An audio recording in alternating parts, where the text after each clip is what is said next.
Praise the lord. ఈ రోజు దేవుని వాక్యము, మీరు మీ శత్రువులను తరిమెదరు. లేవియాకాండము 26వ అధ్యాయము 7వ వచనం.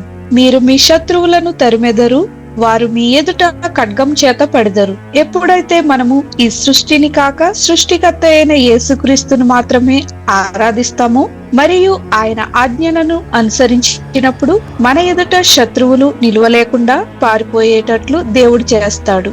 మనలో 5 100 మందిని, 100 మంది 10,000 మందిని తరుమునట్లుగా ఆయన చేయును. ఆయన మనకు క్షేమము కలుగజేసి మనము పండుకున్నప్పుడు ఏమీయూ మనలను భయపెట్టకుండా ఆయన కాయును. మరియు అప్పుడు మన దేశంలోనికి ఖడ్గం రాకుండా ఆయన కాపాడును. ప్రార్థన. ప్రభువైన యేసు, నిన్ను తప్ప మరి దేనిని మేము ఆరాధించకుండా నీ ఆజ్ఞలకు లోబడి జీవించినట్లుగా మాకు సహాయము చేయమని యేసు నామమున అడుగుచున్నాము తండ్రి. ఆమేన్.